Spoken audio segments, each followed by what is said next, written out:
حضرت ابو ہریرہ رضی اللہ عنہ کی روایت ہے، قیامت قائم ہوگی، حضرت ابراہیم علیہ السلام کے باپ کو ان کے سامنے لایا جائے گا۔ ابراہیم علیہ السلام اپنے باپ کو دیکھیں گے اور ان سے سوال کریں گے، میں آپ کو نہیں کہتا تھا میری نافرمانی نہ کرو؟ کہا ابراہیم آج الیوم لا اعصیک، آج میں تجھ سے وعدہ کر دوں میں تیری نافرمانی نہیں کروں گا۔ حضرت ابراہیم علیہ السلام اللہ سے دعا کریں گے، اللہ آپ نے مجھ سے وعدہ کیا تھا کہ میں قیامت کے دن تمہیں سب کے سامنے رسوا نہیں کروں گا، اس سے بڑی رسوائی کیا ہو سکتی ہے؟ ایو خزی اخزا، اس سے بڑی رسوائی کیا ہو سکتی ہے کہ پوری دنیا آدم علیہ السلام سے لے کے قیامت تک آنے والے آخری فرد تک میدان حشر میں موجود ہیں اور میرے باپ کو دیکھ رہے ہیں، سب کو پتہ چل رہا ہے کہ یہ ابراہیم کا باپ ہے، جہنم میں ڈالا جا رہا ہے۔ لوگ اسے تو نہیں جانتے، لوگ تو میری نسبت سے کہہ رہے ہیں کہ ابراہیم کا باپ ہے، دیکھیے اس کا حشر کیا ہو رہا ہے، اس سے بڑی رسوائی اور کیا ہو سکتی ہے؟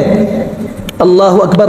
اللہ تعالیٰ کسی کو رسوا نہیں کرتا، کسی کی قربانی کو اللہ ضائع نہیں کرتا، ایک دم میدان حشر میں اللہ نقشہ بدل دیں گے۔ اللہ فرمائیں گے ذرا دیکھ اپنے قدموں کی طرف، ابھی جہاں باپ کھڑا تھا سامنے، حضرت دیکھیں گے فَإِذَا هُوَ بِذِيخٍ مُتَلَطَّخ، ایک بجو جانور ہے، خون میں لتھڑا ہوا، نجاست اور گندگی میں لتھڑا ہوا وہاں ہوگا، اور کہا جائے کہ اس کو گھسیٹ کے جہنم میں ڈال دو۔ ہم نے ابراہیم کی عزت کو محفوظ رکھا، اس کے باپ کی شکل ہی مسخ کر دی، شکل اس کی جانور نجس جانور کی طرح کر کے اٹھا کے جہنم میں ڈال دیا۔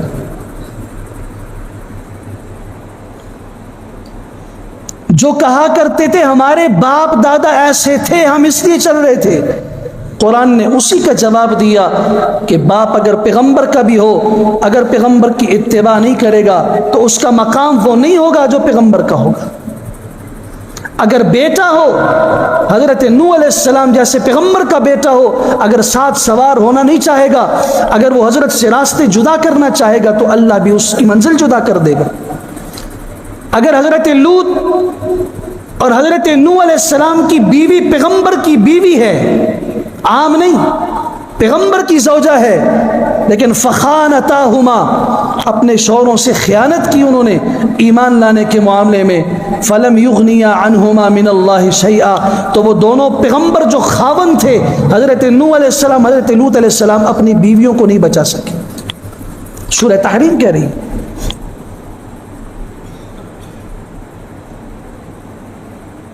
کچھ لوگ آ کے یہاں پہ معاملے کو ذرا نرم کر دیتے ہیں کہ جی نہیں، یہ تو حضرت ابراہیم علیہ السلام کا باپ نہیں تھا، یہ حضرت ابراہیم علیہ السلام کا چچا تھا۔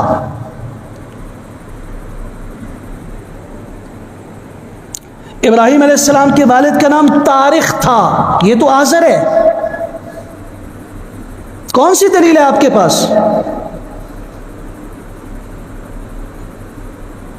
یہ اثر ہے جی حضرت عبداللہ ابن عباس رضی اللہ تعالیٰ عنہ کا۔ بڑی ذمہ داری سے کہہ رہا ہوں کہ مسلمانوں کو قرآن ماننا چاہیے یا تورات ماننی چاہیے؟ مزے کی بات ہے کہ تورات میں یہ لکھا ہے کہ ابراہیم علیہ السلام کے باپ کا نام طارق تھا، ہمارے قرآن میں تو یہ لکھا ہے اذ قال لأبیہ آزر، ابراہیم علیہ السلام نے اپنے باپ آزر سے کہا، نام بھی ذکر کر دیا ساتھ۔ میں نے کہا 14 مقام پہ باپ کا ذکر موجود ہے، ایک دفعہ نام لے کے کہا اذ قال لأبیہ آزر۔ اب قرآن کی اتباع کرنی چاہیے نہیں کرنی چاہیے؟ ایک دلیل دی جاتی ہے، میں خیانت سمجھتا ہوں اگر اس کا تذکرہ نہ کیا جائے،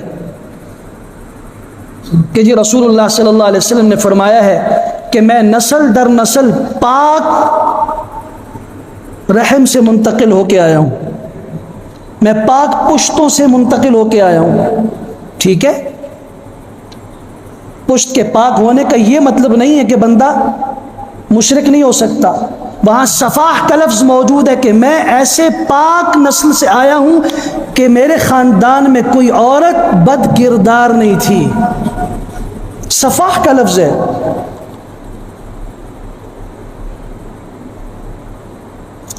حضرت نوح علیہ السلام کی بیوی مشرکہ تھی، بدکار نہیں تھی۔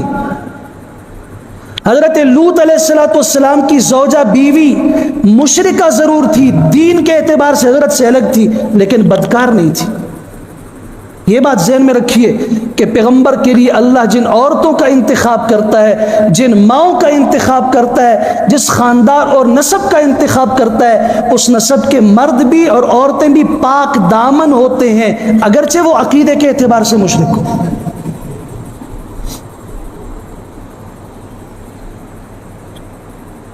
تو یہاں آ کے مسئلہ کمزور کر دیا جاتا ہے کہ جی وہ باپ نہیں تھا۔ صحیح بخاری کی اس حدیث میں جس کا حوالہ میں نے دیا ہے 3350 کھول کے دیکھ لیجئے، وہاں پہ بھی یہ بات موجود ہے۔ حضرت ابراہیم علیہ السلام اپنے باپ آزر سے کہیں گے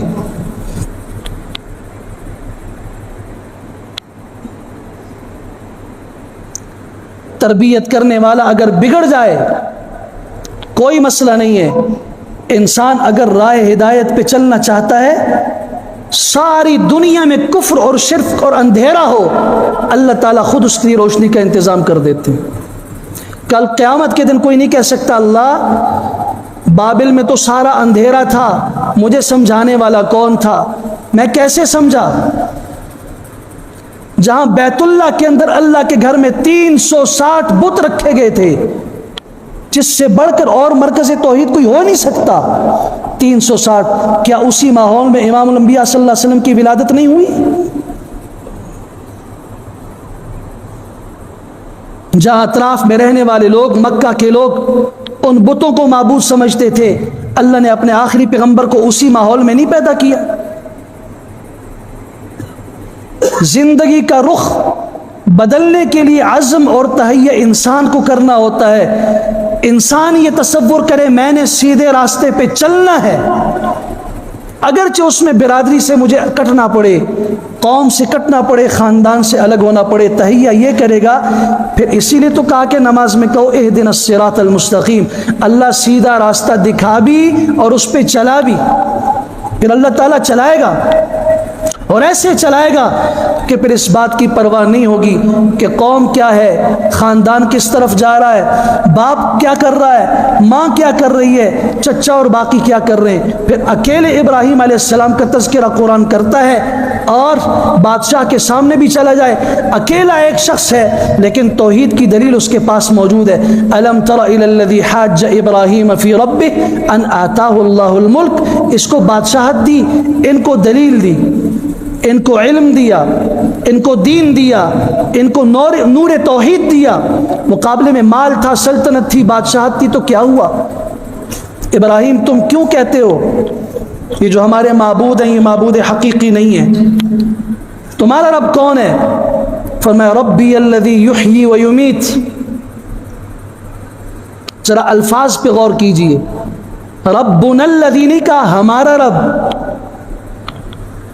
قرآن کیا سمجھانا چاہتا ہے کہ اس پورے دربار میں گھر سے لے کے قوم تک اور علاقے اور شہر تک کا کوئی ایک فرد بھی ابراہیم علیہ السلام کے ساتھ نہیں تھا، اکیلے فرما رہے ربی الذی، میرا رب وہ ذات ہے، یحیی و یمیت، جو زندہ کرتا ہے، پیدا کرتا ہے، مارتا ہے۔ اس نے کہا یہ تو میں بھی کرتا ہوں۔ جس کو موت کی سزا تھی اسے بری کر دیا، اور جو بیچارہ ناحق تھا اس کو قتل کر دیا، کہا دیکھو جس کی زندگی تھی میں نے اس کی زندگی لے لی، اور جس نے زندہ رہنا تھا اس کو میں نے موت کی نیند سلا دیا، اور جو مرنے والا تھا اس کو میں نے زندہ کر دیا، چھوڑ دیا۔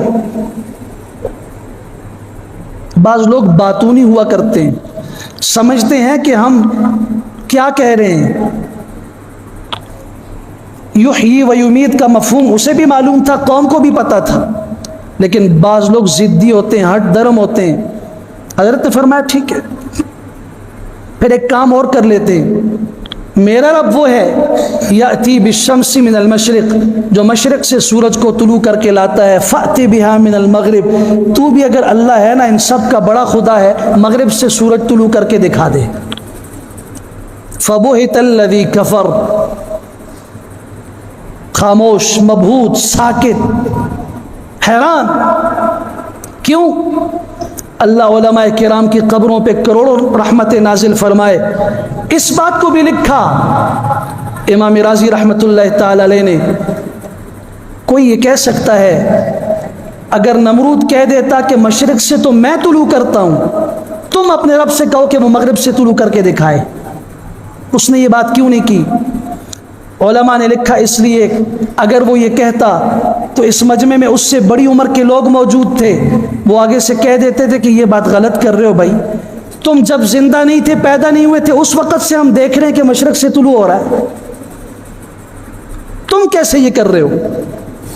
اور دوسری بات اسے معلوم تھی، سمجھتا تھا اگر میں نے یہ کہہ دیا کہ مشرق سے میں طلوع کرتا ہوں، تو اپنے رب سے کہہ کہ مغرب سے طلوع کر کے دکھائے، ابراہیم رب سے دعا کرے گا، اللہ سب کے سامنے مغرب سے طلوع کر دے گا، مزید ذلت ہوگی، لہذا چپ ہی ہو جاؤ۔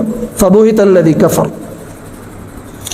اب جب باطل کے پاس کچھ نہیں ہوتا تو پھر ہوتا ہے کہ جی بھئی مارو، ختم کرو، قالوا حرقوہ، اسے جلا دو، وانصروا آلہتکم، اپنے معبودوں کی نصرت اور مدد کرو۔